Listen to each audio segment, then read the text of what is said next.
Sinabi ng Lord yan, yung na Diyos yun. Alam niyo ba? Kasi kung nalulungkot ka ngayon, tinangkot na Diyos yung pagkakataon ka. Sinabi niyo sa book of Ecclesiastes chapter 3 verse 11. He makes all things beautiful in His time. Kaya kung nalulumbay ka ngayon, pinitulungan ka. Kasi hindi naman lagi nalulumbay ka. Mas marami ng kaway. Okay? So, sharpening, kailangan nasahin natin. We must exercise. We have something to do. Kailangan pinagaling tayo. Kasi, kailangan ko sa atin ang puto. Meron ng photos eh. Meron na tayo susundan eh. Ang kailangan na lang po, pagsunod. At pag sumunod ka, kailangan may application, may action.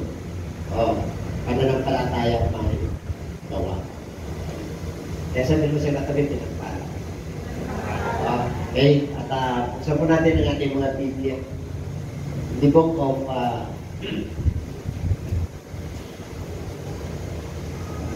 Proverbs 11:12. Lagi niyo na pong naririnig ito. Ilang taon na po natin napapakinggan, napapasa. Sana po, ngayon po ay bumaon. Bumaon po sa ating mga kaluluwa. Ang salita ng Diyos. Okay po, nakanda na ba kayo? Okay, basahin po natin lahat. The fruit of the righteous is a tree of life, and he who wins souls is wise. The keyword is fruit of the righteous. Kailangan may bunga. Pag matuwid ka, kailangan may bunga. Kasi may bunga rin na hindi matuwid. Okay? Ang sabi ron, inatulad po tayo sa puno ng matuwid. Ito raw ay buhay na. Ito raw ay puno ng buhay. Kaya pag ikaw ay mananampalataya, nagdadala ng kaluluwa. Inatulad po tayo sa isang punong buhay. Patay. At ang karunungan ay sumasayo kung ikaw ay nagdadala. Okay, yung ba natin ang ating Paulo? Pagpalain po kami lahat ang mga katawag po sa lahat ng aming mga kasama. Malayan po kayo po dito sa Paulo. Gamitin mo ang iyong pagkikot, alisin mo lahat na natin. Pagpalain po kami lahat sa pangalan mo, Panginoon Jesus. Amen. Okay, ano ito yung parang?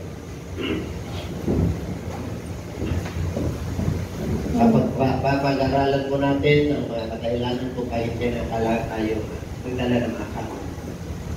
At ito po ay napag-aralan po natin kung hindi ako nagkakamali. Soul bringing. Okay, soul bringing is not a soul winning. Okay lang. Soul winning po ay kailangan may bunga. At kailangan manatili ang ating mga bunga. Manatili yung ating mga mahal sa buhay sa pananampalataya kay Kristo ang sa kanyang pagbahay. Kaya dito po, kung titignan po natin ang Biblia, nais ng Lord na tayo pa'y mamuhay. Di po, Genesis chapter 1, verse 20. It brought full and multiply until the earth. Ano sabi niya?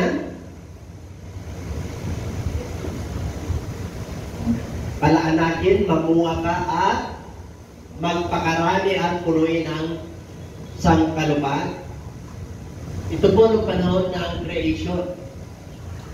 Wala pang tao, dalawa lang ang nilalang ng Lord, pero ang pangangailangan ng tao ay sagana.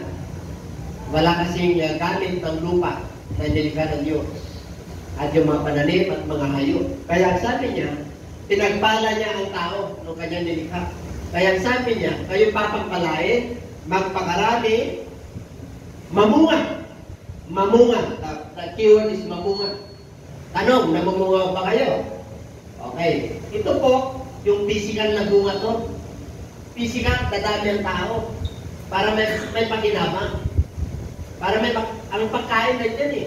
Tatalawa lang yung nilikha niya.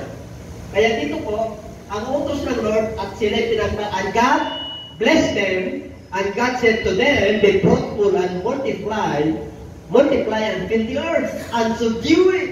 Tuloy nyo. Walang nakakita sa Diyos. Ang nakakilala sa Diyos ay siya lamang po, si Jesus Christ. Kaya sabi po ng Bible, I am the way. Pinakilala niya yung sarili niya. I am the way, I am the truth, and I am the life. No one cometh to the Father but by me. Walang ibang nakakilala sa Diyos kundi ang ating Panginoong Jesus. Ang Diyos ay kaya niyang humiram ng katawan sa isang makasalanan, sa isang birhin, kaya niyang papanalin. Humiram po siya para yun ang sisidlan ng tagapagligtas. Kasi ang tagapagligtas ay kailangan walang kasalanan. Amen po? Kasi lahat ay nagkasala. Kaya yan po ang ginawa ng ating Panginoon. Okay, yung ipapanganak, yun ang tatawagin kamangha-mangha.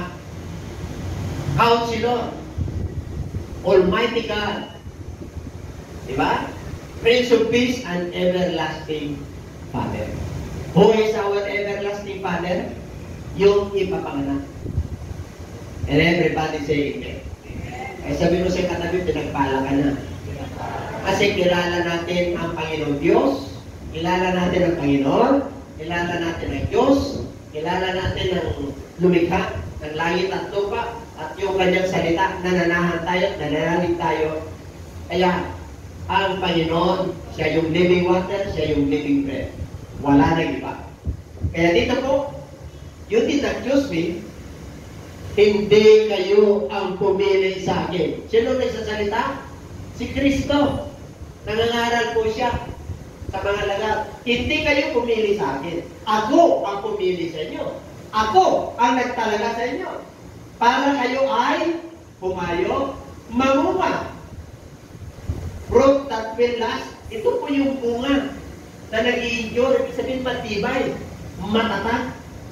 Bakit po? Ang tinutukoy po dyan, spiritual na bunga. Yung creation, dadami ang tao, physical. Amen? Dahil marami ng tao, sobra-sobra na, kailangan ibanghelyo na. Kailan mamunga ka na sa pamagitan ng ibanghelyo. Okay, kaya dito po, ang sabi ng ating Panginoon, hindi kayo pumili sa akin, ako pumili sa inyo. Ako rin talaga sa inyo. Para kayo ay umayo at mamunga. Para kayo ay mag-endure. So that your fruit that will last. And so that whatever you ask in my name, the Father will give you. Kaya ang sikreto po ng pamumunga, kahit na bunga ng katawan mo, yung anak, yung lahi mo. Sa panahon natin ngayon, sa generation natin ngayon, ay soul winning. Sabi mo siya katabi, soul winning. Para anuman ang iyong hingiin sa pangalan ng Ama, sa pamagitan ko, ibibigay ko sa inyo. Kaya, pag ikaw ay tumatrabaho, humahayo, may ginagawa, bilang mananampalataya, titiyakin ko sa inyo, at ang Bible ko ang nagsasabi sa inyo, na anumang bagay na hingin nyo sa pangalan ng Ama, sa pamagitan ni Kristo, ay kanya ibibigay. Whatsoever you shall ask in my Father's name, I will give it to you.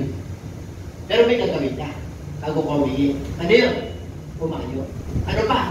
Mamunga. Ano pa? Manatili ang iyong bunga. Ano? Nanatili pa yung bunga natin? Bakit hindi nanatili? Noong una, sipag tayo. Alo-alo. Nung nakarating na, bahala ka na. Ang tawag po doon spiritual abortion. Pag nagtadala tayo ng kaluluwa po, kailangan talaga. Parang bata po yan. Bata, hindi mo pwedeng pabayaan agad yan. Hindi mo pwedeng pakainin po yan ng solid food. At ni Mati, pagkakaya niya, liquid lang. Kasi may panahon. May kanya-kanyang panahon. Ang buhay at ang panahon, tatandaan po natin ito, pantay-pantay ang panahon natin. Pantay-pantay. Totoo bang pantay-pantay ang panahon natin? Diba? 24 hours ang panahon natin. 24 hours lang tayo. Walang nakakalaman. At yung ability at talent sa atin, may binigyan na mahirap, mayaman, tama-tama lang. Bakit? May binigyan kasi ng 5, 2, at 1. Pagyabungin mo yun, pagyamanin mo. Kasi bigay sa'yo ng Diyos yun. Kaya pag hindi mo ginamit, yung talent, o yung ability, o yung kakayanan na binigay sa'yo ng Diyos, parang ininsulto mo yung Diyos na nagbigay sa'yo. Amen? Binigyan ka ng isa, tinaon mo pa. Binigyan ka ng 2, tatamad-tamad ka pa. Binigyan ka ng 5, ay, ikaw na lang magaling. Hindi ka na. Pantay-pantay ko. Kasi binigyan ka ng kakayahan na mapuno ng 5. Mamamahala ng 5. Para pagkatiwalaan ka ng tunay na yaman. And kayo din na kayo magtaka. May mahirin, may mahirap, may mayaman, may libre, may worker, may boss. Bakit po? Sila binigay amin. Hindi tayo pwedeng lahat magiging boss.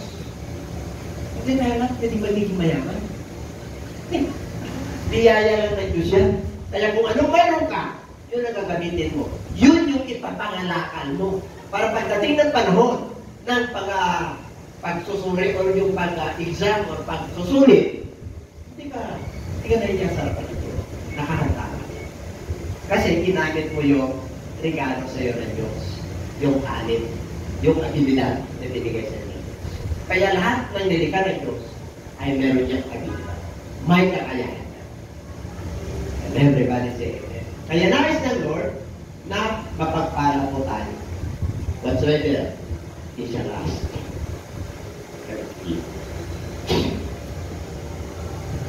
Gusto niyo ba yan? Okay. There are 8 reasons why we need to submit. Mga walang kadahilanan kung bakit kinakailangan natin magdala ng mga kaluluwa. Number 1, because of the unfulfilled promise. Ano sabi ni Kristo sa Matthew chapter 24, verse 14?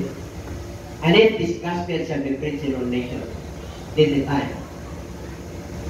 In all the world, as a witness to all the nations, and then the end will come. Because of the unfulfilled promise. Kaya pag ikaw ay niligtas ng Lord at pinihiyaan ng Diyos na naging mananampalataya, kailan ito makakuha. Amen? Kailan may dala ng kaluluwa. Ilan taon ka na sa pananampalataya, sino dala mo? Marami na akong nadala. Marami na akong na-invite. Tama po yun. Ano bang nadala ng TV? Okay. Kaya sabi niya, why? Because of the unfulfilled promises. Ano yung gospel? And this gospel of the kingdom will be preached in all the world. In all the world. Ano yung gospel? Good news. God's speak. Mabuting balita. The kingdom of God, yung pag-aari niya. The time is come. The scripture was fulfilled. Bakit po? Nandiyan na yung preaching of the kingdom eh. Nandiyan na yung teaching din. Go ye into all the world. Matthew 28:19. And preach the gospel to all nations. Teaching them. And baptize them. O, nandun yung baptism eh. Kaya yun yung, ngayon, yung panahon natin ngayon, lahat ba ng world ngayon ay nag-witness na? Pumasok na ba ang gospel sa buong mundo? Sa panahon natin ngayon? Yes or no? Yes! Sa paano paraan? Social media. Kita niyo mga kapatid, gumagawa na ng paraan para tayo na mananampalataya na anak ng Diyos ay kumpitos. Bakit hindi tayo pinagpapala? Bakit yung karamdaman na dyan pa rin? Samantalang siya kagalingan. Parang may gustong ipapagawa sa atin ng Lord para yung desire natin, yung hangarin natin sa buhay ng kapayapaan at koneksyon sa Diyos at sa mga mahal ko sa buhay, yung gusto natin na mangyari ayon sa kalooban ng Diyos ay hindi nangyayari. Kasi po may pumitigil. Ano yung pumitigil? Yung sarili mong kagustuhan. Hindi yung kagustuhan ng Diyos. Amen? Kasi po, ito po, pantay-pantay tayo ng panahon. Pantay din tayo sa skills, iba-iba. Sa binigay na abilidad sa atin. Pero yung buhay, pantay-pantay pa tayo sa buhay. Makatarungan ba ang Diyos? Bakit may mayaman may mahirap? Makatarungan ba ang Diyos? Paano mo masabi makatarungan? May hirap na hirap pa sa buhay.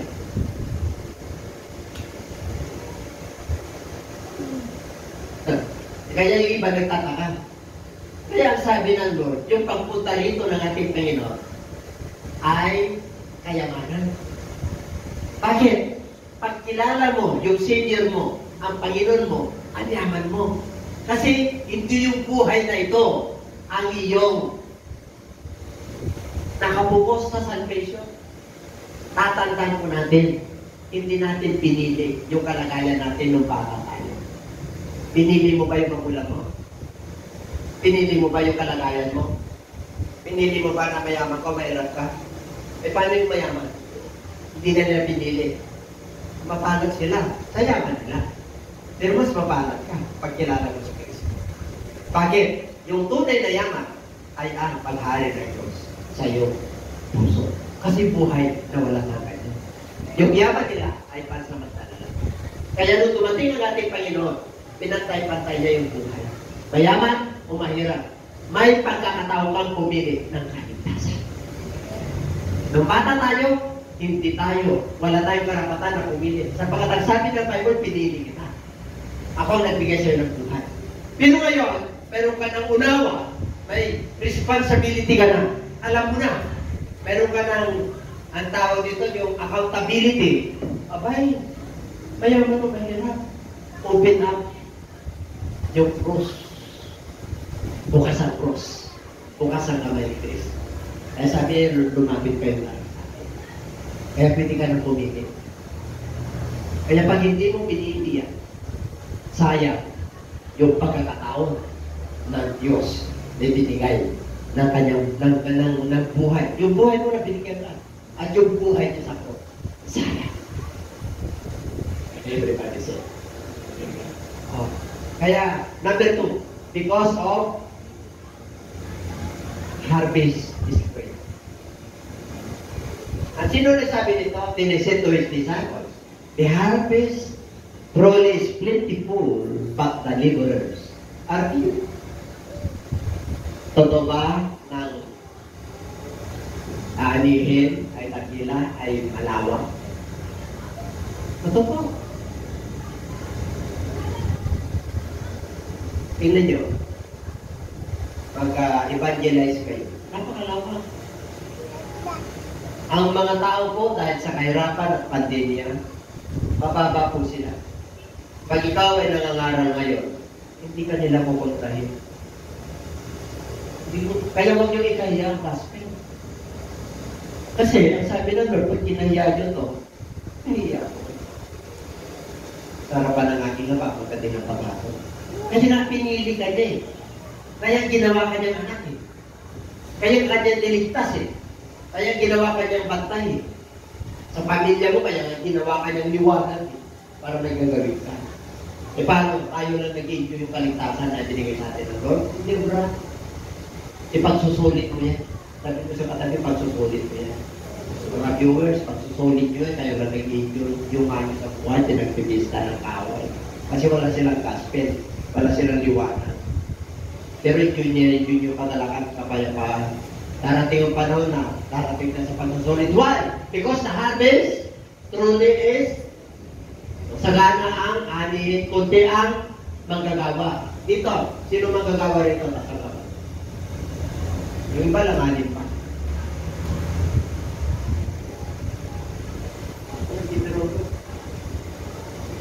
Totoo yun. Ang sinabi ng Lord, na kukunti lang makakapagod. Kukunti lang yung sa mga. Hindi ako, binasa ko lang. Kung ang population ng true gospel ay 1 billion lang, 50-50 lang. Nasa Bible din. Napakaliwanag po, ang instruction ng Diyos ay maliwanag. Kaya pagdating ng paghatol, maliwanag po. Kung may nagawa tayo, kung wala. Hindi ka na kailangan ng tatanungin pa, Lord. Yung brain mo lang, retro lang po yun kung anong ginawa mo. Ikaw nang pupunta sa akin na bibilangan mo. Sa kaliwa ka o sa kanan. Sino ang nasa kanan? Tupa. Sino ang nasa kaliwa? Kambing. Tanong, ang kambing ba papasok sa kanan ng Diyos? Tingnan niyo mga kapatid. Grada ng Diyos. Outside of the city ato. Kung mabribulim. Nasa labas ng siyudad ang mga aso. Ang tingin ng Diyos sa may di sumusunod sa Kanya ay aso. Grabe ano. Naging binigyan tayo ng pagkakataon ng Lord eh. Pagping na lang. Bakit? Naging mananampalataya tayo. Yung aso, hindi na nananalig yun. Makita niyo sa Book of Revelation, aso ang tawag niya sa mga tao na hindi nananalig sa kanya. Dogs. Ano ang katangian ng aso? Ano? Pag kumain, sino ka? Babalikan niya yung kakainin niya. Grabe ang Diyos natin. Hindi na tayo aso sa harapan ng Lord. Mamimigan na lang. Kambing. O tumba. Kayo. Everybody say it. Masakit. Pero walang ganda ko. Kailan pangaral ko? Pangaral ko. Kahit sa tingnan nyo ng aral ako doon sa Alina Rizal. Political ordinary. Board of women ka. Wala nang pag-aaral. Kasi ginawa na ni Lord yun eh. Bumaba na siya para may connection ka sa kanya. Kung hindi ka manalig sa kanya, no choice ang Lord. Nandiyon ang structure ng Lord eh. Kung board of women ka lang, wala. Hindi ko kayo kilala. Pag born again ka at hindi ka nagbago, hindi ka born ka. Ano yan? Kaya born of women, born again, and born of God. Pag pinanganak ka na ng Diyos, hindi ka nagpapatuloy sa pagkakasala. Ang tindi mo ng pananampalataya mo, sakit? Wala. Problema sa mundo ito, apakan mo lang. Bakit? You are born of God. Those who are born of God, those that Christ is the Lord. Yung mag-born of God, kilala nila, Diyos nila. Isa lang. Ang Espiritu, ang nagkatawang tao, ang pangalan niya sa Yeshua, ang pangalan niya sa Gentiles, Jesus Christ. Sa Tagalog, Jesus Christ. Sa Greek, Jesus Christos. Yun na po. Kaya mga kapatid, sa panahon natin ngayon, ang dami ng deceiver. Maniwala po kayo kung hindi po kayo magano ngayon. Ang dami rin dito sa Spirit ngayon. Nagkagalit sa kapwa niya mananampalataya. Nakakita na kayo na nangangaral galit sa kapwa mananampalataya. Galit sa kapwa nangangaral. Tapos sabi, pagharian ako ng Lord. Ano ka pagharian ng Lord? Pulong-pulungan ng bitterness. Nandiyan pa ba kayo? Banal yung Espiritu. Banal yung Diyos eh. Tapos sabi mo, postos ka. Tapos sumasamba ka sa Diyos-Diyosan. Hindi totoo po yun. Ang totoo ay ito. Yung mga sumusunod. Yung mga nananalig na may ginagawa. Yun yung totoo. Pagpalain po kayo. Kaya nga eh. Sino gustong mag-apply sa harvest ng Lord? Open yung application. Panahon pa ni Kristo po yan. Anong sabi ni Kristo?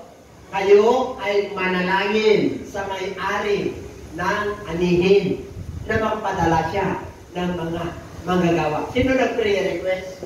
Ang Diyos mismo. Kasi alam niya na ang nature ng tao ay hindi basta sumusunod sa Diyos. Kaya pag nag-labor ka sa Lord, it is a privilege in serving. Ipinagmamalaki mo yan, you know why? There are three. The holy calling, the highest calling, and the heavenly calling. Ang tumawag sa iyo ay Diyos. At ang pagtawag sa iyo ay pinakamataas ng taas na pagtawag. At ang tumawag sa iyo ay Diyos. Banal na Diyos. Kaya kailangan, mga kapatid, huwag tayong yuyuko-yuko pagdating sa pananampalataya. Ay, kawawa ka naman. Baka may sakit ka. Pagdating sa pananampalataya, kailangan nakaangat. Pero huwag mong tignan yung sarili mo na mas magaling ka sa iba. At huwag mong tignan yung sarili mo na mas magaling ka at mas mayaman ka sa iba. Pag dumarami ang iyong yaman, dumarami ang iyong alalahanin. Sino gustong karami ang mga alalahanin? Kaya kung 5 yung binigay sa iyo, hanggang 2 ka. Huwag mo nang sobrahan kasi magiging Jesus Christ ka na sa panahon ngayon. Kaya dati, Jesus Christ eh. Kasi, yung 5, ginawang 6. Sumobra. Yung iba naman, bumaba. Hindi na nagkikinilas, hindi na nag-ano ng kukwag, hindi na nag-ano ng palmas. Parang panahon na tanan iba. At tungrit ko na natibuan. Napangsit ko na na. Diba?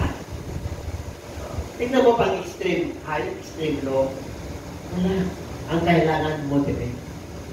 Kailangan, alam mo kung nasasaktan yung kapwa mo hindi. Yung iba pang magsalita, alam mo, ako ang hari, ako ang nakakalamangan, hindi obra. Hindi obra. Isa lang ang hari ng mga hari. Isa lang ang Panginoon ng mga Panginoon. Kaya pag believers and he said to his disciples, lahat is therefore, sinabi ko na yun. Kaya open na yung application eh. Sino gusto mag-labor sa Lord? Walang sweldo, walang alaman. Sino magpapasweldo? Ang Diyos.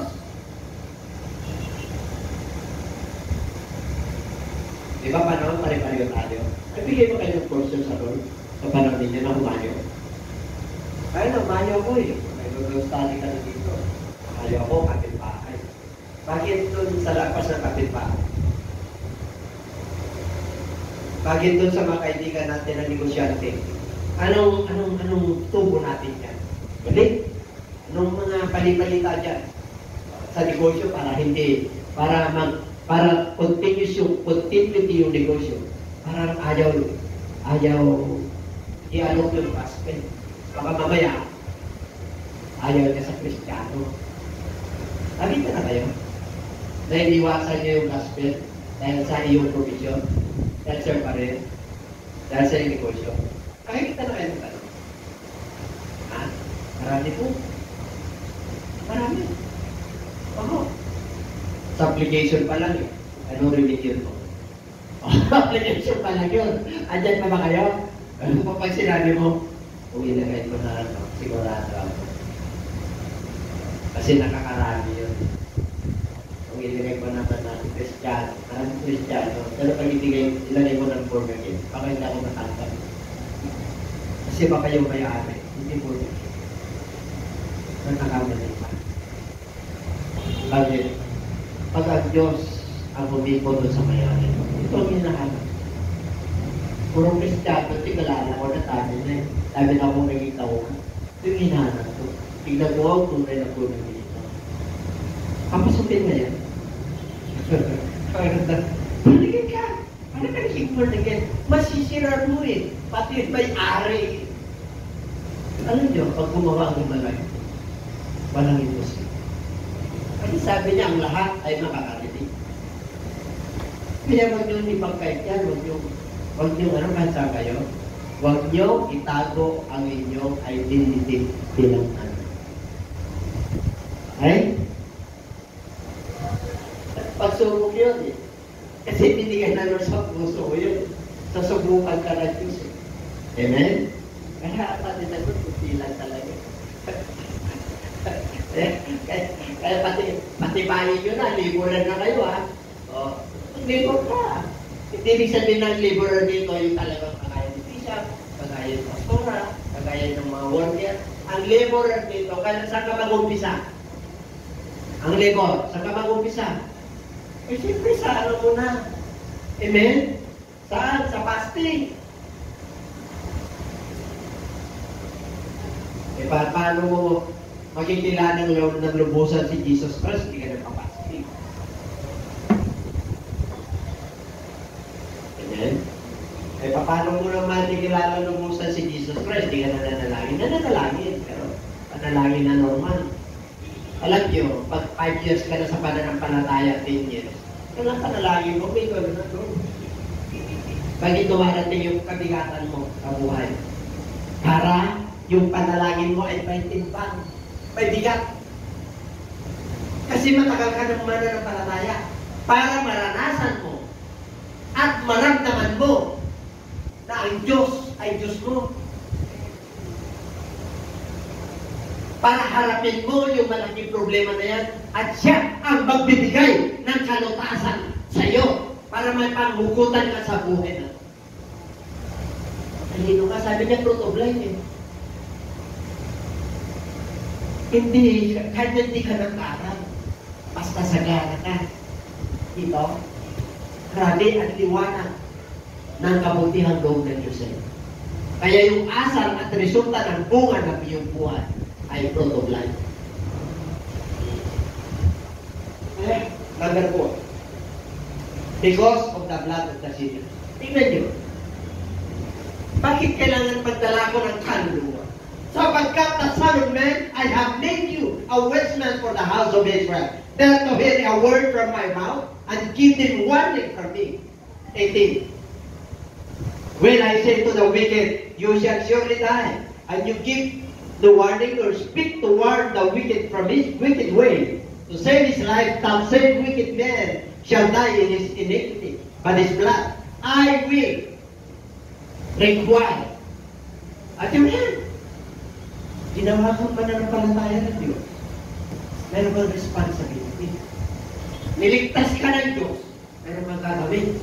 Kasi pag hindi mo ginawa yan, I need you a watchman. Kahit saan ka. Kaya nga, nandiyan ka sa lugar na yan. Kaya nga, ang profession mo, ganyan eh. Kaya ganyan yung hanap buhay mo, ganyan yung relatives mo. Pinili ko yan, nakikita sa mag-anak ko yan, hindi mo pinili. Kahit ang kamag-anak mo, ang kanyo ay, parang sabihin mo, basabulero. Ginawa kitang kantayan, niliwaragan kita, niligtas kita, para siya ang aking gagamitin. I will, but his blood, I will require. Ano yan? Mabigat. Napakabigat yun. Hindi maganyo. Mula ngayon, maging sensitibo na po kayo. Pagdating sa kawayan, nagmamature na Diyos pa. Kumikilos na ang Diyos sa bawat isa. Panahon na. Bakit po? Palagi ko na makita. Hindi na nagbibiro. 8 kaluluwa lang ang naligtas noong panahon ni Noah. Ano sabi ni Jesus Christ? Ang aking pagbabalik ay inihantulan noong panahon ni Noah. Ang panangalan ng Ebanghelyo sa akin, iripag-pray nyo sa Lord na magiging sensitive. Panginoon, basta. Panginoon, ang iyong salita ay bumahon sa akin. Mangusap ka, Panginoon, sa akin.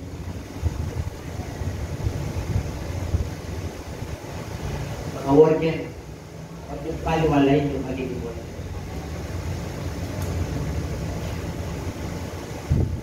Sinabi na fasting, alam ng Lord kung nagsasacrifice ka.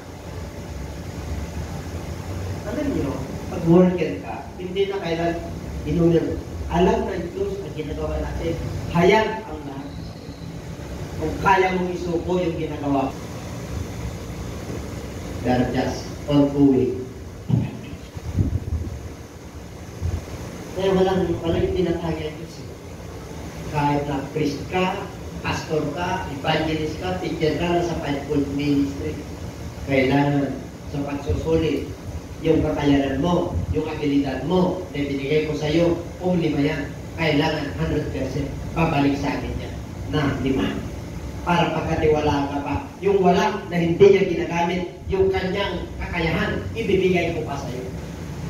Kaya mag-grow tayo sa promised land ng panahon nila Caleb at Joshua. Sila na. Ano ang qualification nila? They follow the Lord completely. Sa ibang version, be fully, fully. Sa panahon natin ngayon, fully.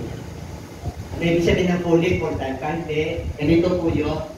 Pag panahon, kasi may kanya-kanya panahon. Panahon sa trabaho, hindi yung trabaho. Para ano mo yung master mo yung gusto. Para mag-promote ka. Maging matuwid ka. Pero kanya nasa trabaho ka, pag alas 3 na, I'm prayer happy. Magbukas ka. I will Lord. Salam. Salam.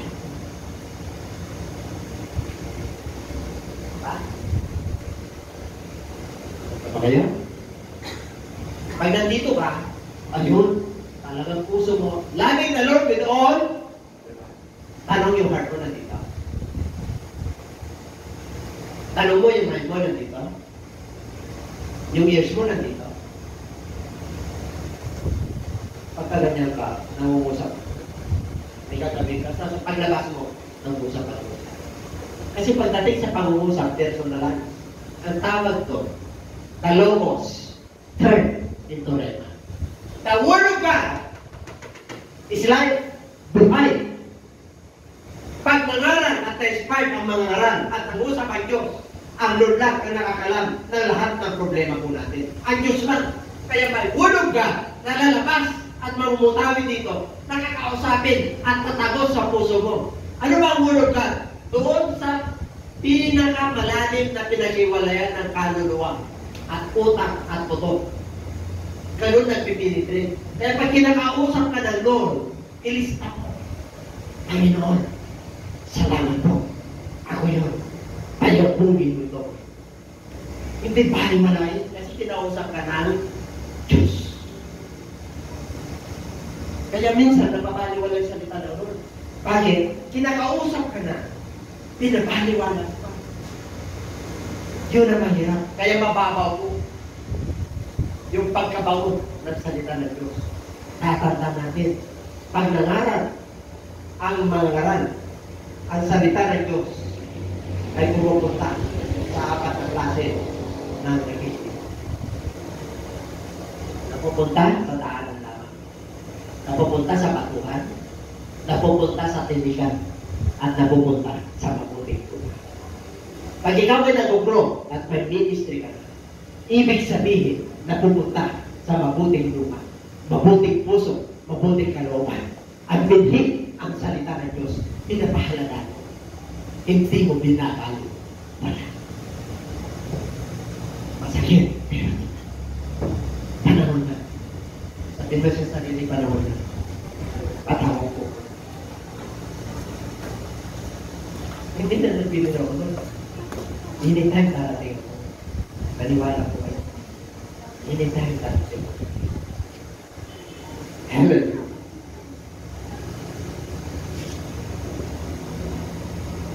Alam niyo, nagiging pa tayo sa Lord.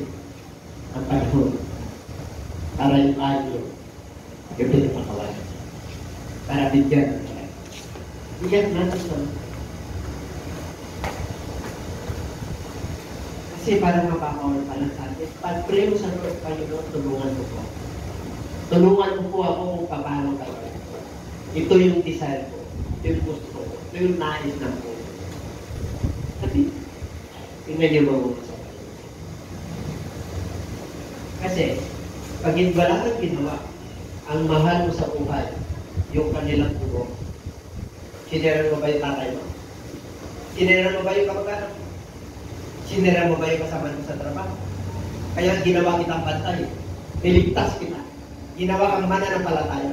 Nakita mo yung liwanag. Yung alok ko, nananit ka. Kaya na-enjoy mo yung kapayapaan ng kanila. At yung kaligtas. Kailangan i-share mo yun. Bakit? May warning. Ginawa ka niyang bantay sa 70. Sisingilin sa iyong ama.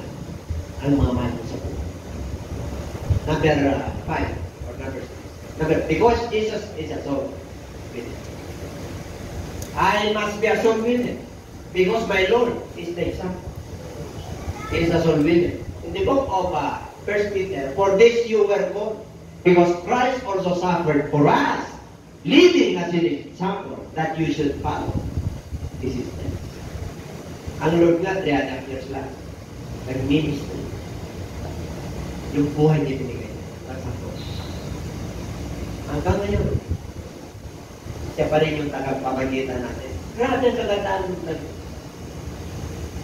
Ang trono niya ang langit. Ang katawan niya, yung pagitan ng langit at lupa. Yung pagitan ng tungtungan niya, itong lupa. Grabe ang pag-ibig ng Diyos. Hanggang ngayon, kahit na tinapon na siya, ilaruan niya na tayo na ng pagkakataon para tayo po ay magiging laborer. Pero na nanatili. Napili po ang mga mananampalataya. Kaya sabi ni Book of Isaiah, mayroon silang tayo hindi nakakalimutan. Meron silang mga nakatay hindi nakakalimutan. Meron silang mga pag-isip, hindi sila nakakalimutan. Anong tinutukoy doon? Kasi sa katigasan ng ulo, natigas na ng ulo. Spiritual po yun. Di ba? Na-enlighten na tayo spiritual. Eh pag na-enlighten ka spiritual, sumunod ka na. Sabi mo siya sumunod sa iyo. Sumunod na tayo. Iniwan niya ito bilang halimbawa para tayo po ay sumunod sa kanyang mga hakbang. Okay? 1 John 3:16, pag-ibasa.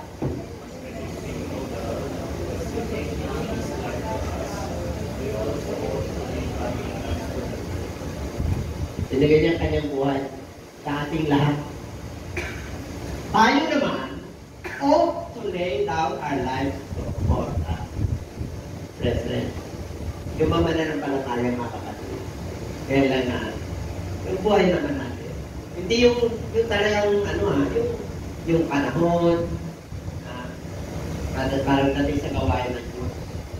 Di ba yung Number 6. Ito matindi. Mag-soluining ako. Why? Because of the terror of the Lord. Knowing therefore, nakinig kayo lahat. Kaya nalaman po natin mga kapatid, the terror of the Lord. What is terror? Galit. Yung pagsip. Bakit po? We were sweet men, but we are well known to God. And I also trust and will know in your conscience.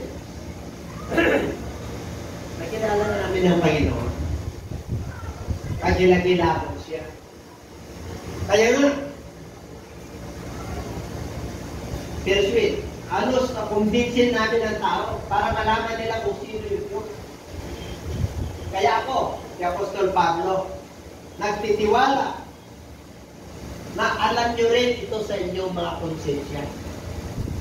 Alam nyo, pag nangangaral ko kayo, hindi value, hindi mawawalan ng kabuluhan. Alam niyo, pag nangangaral ko ako sa mga funeral service. May funeral service kasi na talagang nagmamadyo, nagtutukan. At yung mga, para hindi mapahiya, na nila yun, habang matagal ang lamay, lalo to marami ang nagsusukan kasi samantalahin. Pero pag nangangaral ko, nakikiusap ko sa kanila na bilang pagkala sa salita. Mag-post muna sila. Ngayon kung hindi sila nagpo-post, nagano pa rin sila. Okay lang po yun. Kasi nagbigay ka na natin. Pero ako'y naniniwala na sila pinakausap niya. Kasi habang yung madyong ay sa una, talaga parang galit. Habang pumapalagit na at yung konsensya nila, kinakausap na sila nito. Mararamdaman. Yung iba nakakahiya. Amen? Ganun po talaga siya. Nung mahilit ako sa pananampalataya, meron pang gusto bumato sa akin. Kasi tama kong mga anak. Walang pinakatakutan. Kahit ang mga lasik, nagano sila ron. Talagang meron talagang Amen? Pero ngayon, conflict lang na. Kasi nga, conscience na mag-uusap sa conscience yan. Okay, number 7. Ano pa ba? Because, personal experience. Di ba pinagalinga tayo ng Lord? Yun yung sasabihin mo, pinagalinga ko ng Lord. Di ba dati wala kang trabaho? Di ba dati bulang tayo? Naliwanagan ako, bakit? Alam ko ng katotohanan. Kaya pag gumawa ko, pag lumisa ko ng landas, nakadiliman. Alam ko na yung aking ginagawa. Diliwanagan ako ng Lord, nakaroon ako ng kamalaya. Dati wala akong kamalaya. Akala ko yung ginagawa ko tama. Yung pala sa harapan ng Lord, mali. Tama? Ibig sabihin na karoon ka ng kamalaya, awareness, spiritual awareness. Alam nyo, pag nasa Lord ka, maliwanag. Maliwanag yung tinatahan nyo sa buhay. Hindi ka nagkamali. Kaya anytime na kunin tayo, kung tawagin tayo, Nakatanga. Bakit? Iliwanag eh. Amen? Nandiyan pa ba kayo? Maliwanag pa yung tinatahak natin. Baka mamaya, kapatid eh. Pag Sunday, liwanag. Pag Monday, so kalahati liwanag, tumidilim. Pag Tuesday, hindi tumidilim. Pag Friday, umilit. Hindi liwanag ulit. Ang tawag doon na mamangkas sa dalawang ito. Amen? Ano yun? Ganito ang lakad mo. Liwanag at dilim. Magandang tingnan. Pagit tingnan, di ba? Nilikha ka na na tama yung lakad. Spiritually, ikaw yung naglalakad na pala. Ang pangit tingnan pag physical, di ba? Pero nakikita naman yung ginagawa natin. Wala na yung problem para sa kaya pag niligtas ka talaga ng Lord, ano yung utang na kung pagtitiwala niyo sa'yo? Pero mo naman yun. Pero mo, binigyan ka na instruction, ganito kita kapag tayo, patilahin. Lahat ang gagawin doon, papagpalahin. Sinabi na mo yun eh. Kaya na nagkakasakit ka? Oo, bakit pagkagaling? Si Pastora nga, eh, talagang hagosan niya. Talagang yung mata niya, eh, yung provision nga niya sa Lord, eh, grabe. Bakit ang pula ng mata niya? O, pag medyo may sakit ka na, alam mo naman, may diit ka, tapos may hindi sa utak. Pag utak yan, di ba? O, dahil sa provision ng Lord, pag nagpahinga siya, tapos, punta ka ba? Sabi, alis na kami. Talagang hindi kayo matiskin. Terspeak. Tingnan yung mata niya, hindi siya ano. Bakit? I-reduce tayo. Yun yung provision natin sa Diyos. Kaya minsan, hindi abusado tayo. Hindi ko sinasabi sa Kanya. Abusado rin ako. O, lahat tayo dito abusado, di ba?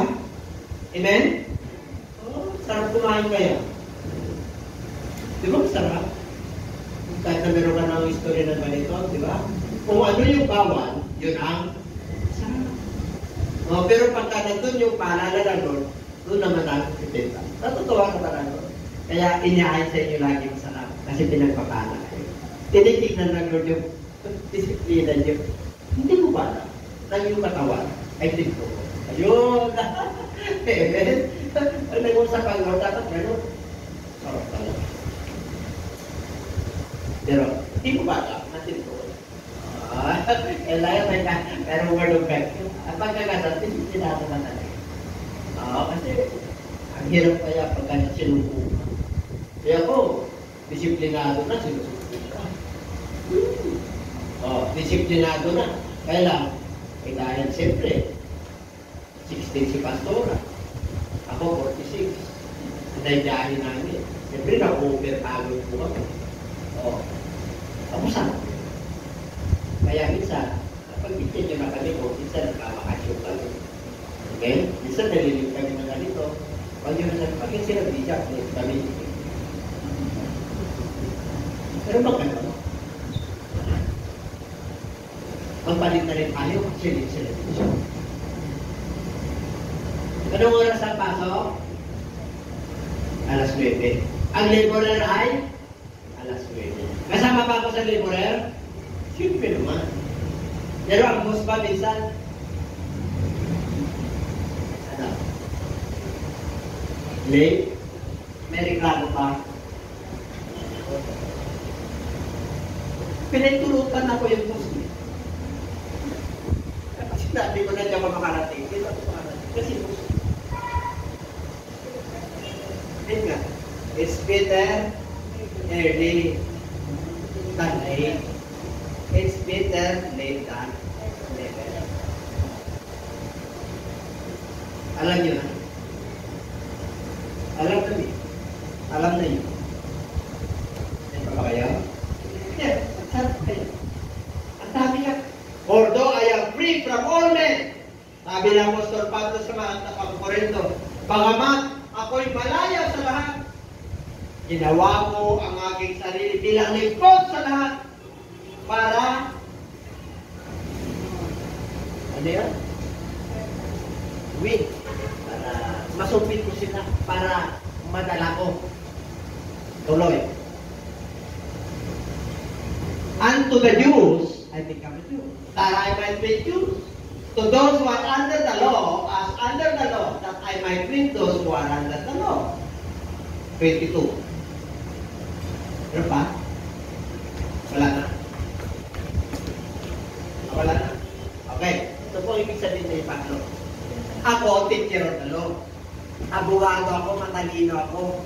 Nag-aral ako sa University of Jerusalem. At ang teacher ko at ang professor ko ay si Gamaliel. Nung nakilala ko ang Lord, nung hindi ko pa nakilala ang mga Hudyo, ang tingin ko sa sarili ko, mas mataas ako sa kanila. Yung pinapangaral ko na yung law, yung kautusan, yung law ni Moses, Genesis, Exodus, Leviticus, Numbers, and Deuteronomy. Tama lahat yun. Pero ngayon, nung nakilala ko na siya, kasi mayroon akong karapatan at kapamahalaan. Mayroon akong authority sa pamahalaan. Kasi kilala nila ako. Pinag-uusig ko ang mga mananampalataya. Pinagpupulong ko sila at pinagpapatay. Pero nung nakilala ko ang ating Panginoon, papunta ako sa Damasco. Mayroong isang liwanag na galing sa langit. Ako'y nalugmok at ako'y nalugmok. Tinanong ko yung ating Panginoon na sinasamba kung sino yun. Ang sabi niya, sino ka baga, Panginoon? Sino ka, Panginoon? Anong sabi? Nang tinig na lang, nagkaling sa langit. Ako, si Kristo na iyong pinag-uusap. Mula noon, naging turning point yung buhay tapos ng pagod. Dahil pinaglilingkuran niya sa law, yung Diyos nila Moses, nandito pala si Jesus Christ. Yung pala, yung Diyos na Espiritu na nagkatawang tao. Ay kilala na Apostol Pablo ang Diyos niya. Kaya hindi na siya naiyak. To the weak, I become also weak, that I might win the weak. I have become all the things to men, that I might by all men save some. Grabe sa Apostol Pablo. Pag hintil sila ako. Pag hudyo sila, hudyo ako. Pag sila'y mahirap ako. Pag sila'y mayaman ako. Pero hindi ko tinitignan yung sarili ko na masikip ako sa kanya. Ako ay naglilingkod kay Kristo. Tinitimpang ko at alam ko kung sino nasasaktan at kung sino ang hindi nasasaktan. Kaya nasusulbin ko siya. Amen? Kaya pag pinagkalooban tayo ng Diyos na napakaraming pagpapala, huwag nating titignan yung sarili natin na tayo na ito. Amen? Ito tayo. Na tayo lang yung magaling. Na tayo lang yung pinagkakalooban ng Diyos ng ganitong mga talent. Sagana po ang pag-ibig ng Diyos. At maraming ginagamit ang Diyos. Yung mga sumusunod sa kanyang mga mahal. And everybody say, hindi ibig sabihin dito na pag nagsumit ka, inom tayo pare. Inom na rin tayo. Magbayong tayo. Sumit ako para masumit ka. Magbabayong ka. Dito tayo. Hindi ganun yun. Pagdating sa kasalanan, huwag ka mag-isama. Ito ba kayo? Alam niyo, mga kapatid. Pagdating sa mga ganyan, sa tulong ng Diyos, nalabasan ako. Presidente ng mga kumpanya. Director o dito mga bilin natin. Dahil may posisyon ako sa mga kumpanya. Anong sinasabi nila sa akin? Pastor, mag-isano ka sa amin? Inom ka? Hindi, okay na yun. Pineapple na lang. Pulutan na lang ako. Audience tayo. Yan si Bigos. Nandiyan. Tatlo yung boss natin Bigos. Nandiyan. O sige, cheers tayo. Lagyan mo na ng hard drink sila. Lagyan mo na ng tubig. Cheers! Cheers! Tubig sa akin. Ako, bakit pastor? Cheers mo na. Libre naman. What is my oral authority to preach the gospel to you? Kung ako'y nagkikisama, talaga. Kasama niya ka, talaga, minum ka pala. What is my oral authority? Napagsabihan sila. Yun yung pagkakaiba. Kahit na presidente, may mas presidente pa niya. Yung lumikas. Because he's the king of kings. My master is my God. Ikaw, presidente ka lang. Presidente ka lang sa Pilipinas. Pero may mas higit na hari. At yun yung aking directive.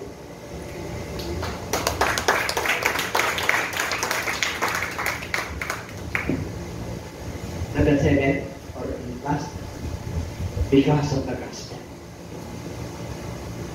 Kaya mula ngayon, mag-suming ka na. Gusto niyo mapuno ito? At gusto niyo na tayo lumipat? Gusto niyo na tayo lumipat? Oh, alam niyo bakit? Kasi pag napuno ito, pag sumasayaw tayo rito, sasayaw din yan. Bakit? Ang puntasyon ito, hindi naman ano. Kaya, mula niyo, para mapunta tayo sa magandang lugar. Pero tayo lang. Baka tayo ng lugar ito. Gusto niyo magkaroon ng church na medyo talagang hindi ka makapanya. Na talagang ganda. Kahit na doktor, pwede. Kahit na presidente, pwede. Diba? Ninanais lang dito. Anong dapat natin gawin? Go! Therefore, and make disciples all the nations, baptizing them in the name of the Father and of the Son and of the Holy Spirit. 20. And teaching them to observe all things. Obedience. Obedience. Pagsunod. Then I will be with you always, even unto the end of this earth. Grabe yan. Pag sumunod ka, daming blessing. Pakibasa. Ayun.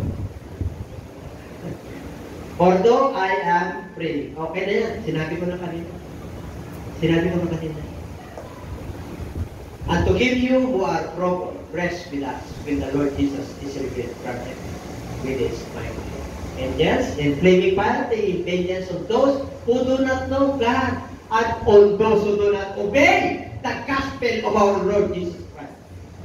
These shall be punished with everlasting destruction from the presence of the Lord and from the glory of his power. Ano ba? Ano yung sabihin? Pag hindi ka sumunod dyan, the terror of the Lord, alam mo na yung kakaantungan mo. God will require the blood of your loved ones. Kaya we must obey. The reason why we need to bring, to soul win, to bring people to the Lord, because of the unfolded prophecy, because the laborers are few, because the vineyard is great, because of the blood of the sinners. Jesus, di ba? Jesus is an example as a solving. Kasi meron talagang parusa sa mga hindi gumagana sa paghayo at pag-share ng katulitan. Because of your own personal history. So, purihin ng Diyos mga kapatid, tayo ko lang tayo.